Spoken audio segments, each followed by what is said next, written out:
My shop is currently open, so if you would like cute keychains, itty in a box pin, or bookmarks with tassels, feel free to check out my shop. Link is in the description box below.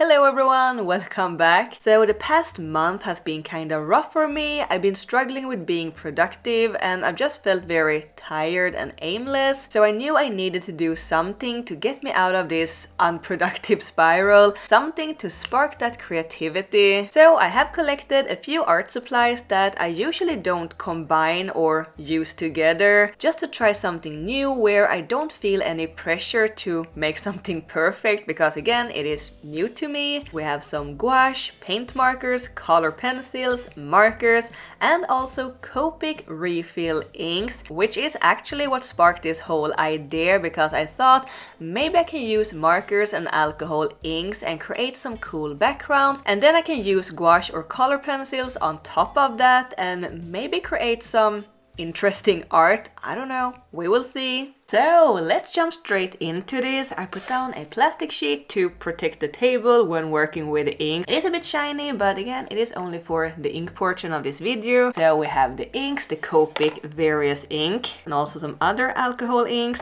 And just so we can get this out of the way, yes, this ink is freaking expensive. Why am I even using this for this kind of project? To be perfectly honest, I'm not really using my Copics that often, so I don't really refill them that often. Also, I will not only be using the Copic inks, I will also be using some regular markers, in this case the Uhuhu markers that got these very broad chisel tips. And of course we also need some paper, and I'm using just regular thick Bristol board, and I was considering maybe using watercolor paper because I will be using gouache later, but I did a little bit of testing and the watercolor paper is so thick and it just sucks up the ink really quickly, so I feel like I will be wasting a lot more ink using the watercolor paper than just regular Bristol board. So I think that my idea is that I want to make some sort of abstract background. I'm thinking maybe like a green background where I can paint some flowers on. Maybe I should just start by scribbling on some green there and then drip the ink on. I am just experimenting. Ooh, this is a vivid green. Already I'm feeling, what the heck am I doing? Don't know if I love that green, but okay, not the most prettiest thing I've ever made, but let's just try the ink.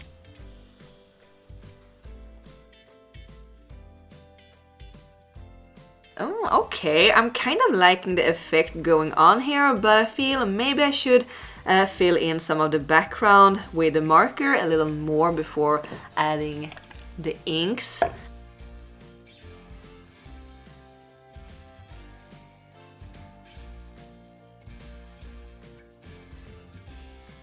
So, yeah, let's add a bit of jade green.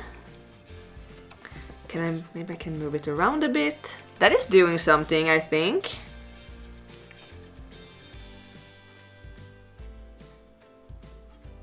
That is a quite interesting texture. I have this colorless alcohol ink as well. Let's see what happens if I drip some of that on. Oh, this one is so smelly.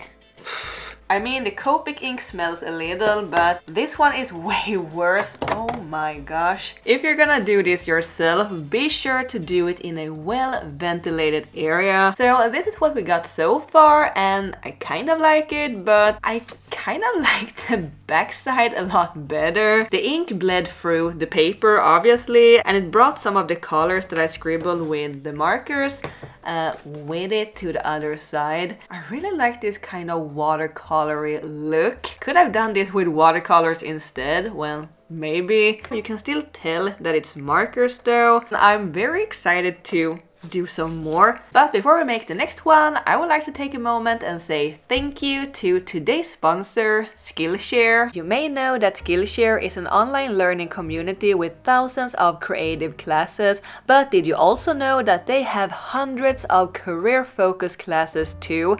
The new year is the perfect time to set new goals for yourself, whether you have a full-time business or a side project. With engaging classes, Skillshare will guide you step step by step on your way to achieve your goals, no matter how big or small. One of my goals this year is to become more productive in my art business, but I kind of tend to procrastinate a lot when I get overwhelmed with too many projects. So I found this class by Brooke Glaser to be super inspiring. Productivity for artists, organizing yourself for success. It gave me some great tips on how to manage my time more efficiently in a healthy way that keeps me motivated and productive. You too can learn how to design a career that fits you. The first 1,000 of my viewers to join through my link in the description will get a 1-month free trial of Skillshare so you can achieve your new career goals this year. Alright, let's make a few more of these. I'm going for another green because I wanted to focus more on letting the ink bleed to the back of the paper because I really liked that effect. I might also add that this part was so smelly. I don't really recommend working with this much alcohol ink unless you work in a very well ventilated area. I would actually have done this out in my garage if I wasn't filming this, but I made sure to air out my studio and take breaks between each round. I also kept the cats away, even though they weren't too happy about that. So I added a little more dark green to this piece and I think it turned out quite interesting. I also made a few purple backgrounds as well, and I might mention it again because I can just feel the comments coming. Yes, I am aware that there are probably less expensive inks out there that I could have used instead of the Copic inks, but this is what I had at home and so I used it. After doing this, there were still plenty of ink left in the refill bottles, but if I would continue doing this, I would probably look into more affordable options. So I decided to do one more purple, but this time I made it more like a blob in the middle of the paper to try to create some interesting shapes.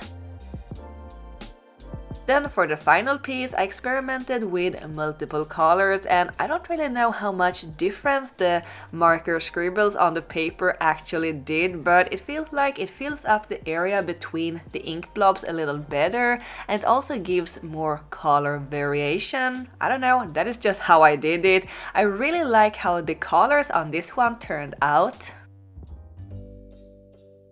So here we have all of them and I really like how different they turned out on the front and the back side, like 10 different artworks from 5 pieces. Let me know which one's your favorite. I did actually scan all of them before I painted on them so I can use them even if I paint on one side. I can either print them or use them for digital work. Anyway, let's get into the painting.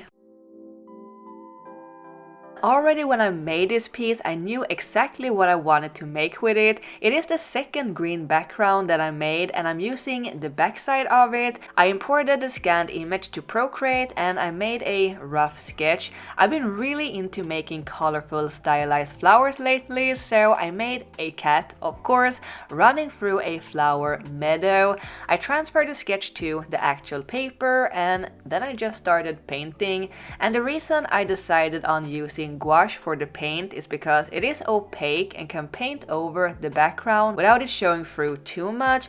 I also really like the flat matte finish of gouache and I thought it would contrast well with a more detailed background.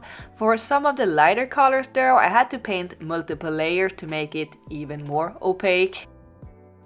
And even if the paper, the Bristol board, isn't really made for wet medium, it could handle the gouache quite well without warping too much.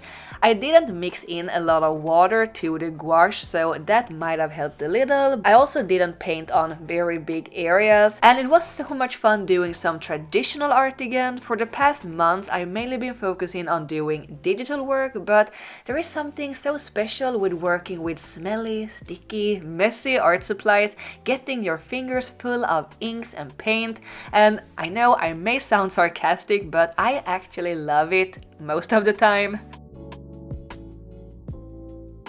I was considering maybe adding some more flowers, maybe some more leaves. I just like adding a lot of details, but I decided to keep it fairly minimalistic and simple. The background is a big part of the artwork and I spent a lot of ink on it, and I didn't want to cover it up too much. I really love how detailed and alive it still feels, even if I kept it minimalistic, since the background has so much color variation and textures going on already. I used a yellow Posca pen to add some details to the flowers and the background. I also added more details using color pencils, and I was a little worried that they wouldn't work that great on top of the gouache, but I think the matte finish of the paint, it worked pretty well to draw on, even if I had to fill in the lines a few times to make them more solid. Maybe the Prismacolor pencils would have worked a little better since they are a little more soft and creamy, but still I think it worked pretty well. I don't do a whole lot of mixed media art, but once I do, I super enjoy it. I think the markers and the gouache was such a great combo, especially with some subtle color pencil details.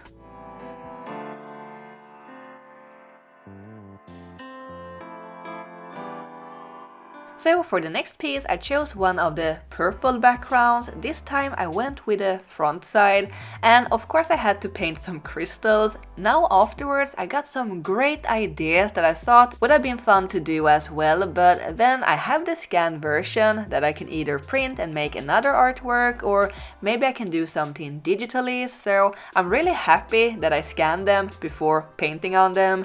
Anyway, I kinda like how this one turned out too. Maybe not as much as the first piece, but it still got a certain charm to it. I really like the more solid colors against the more organic background.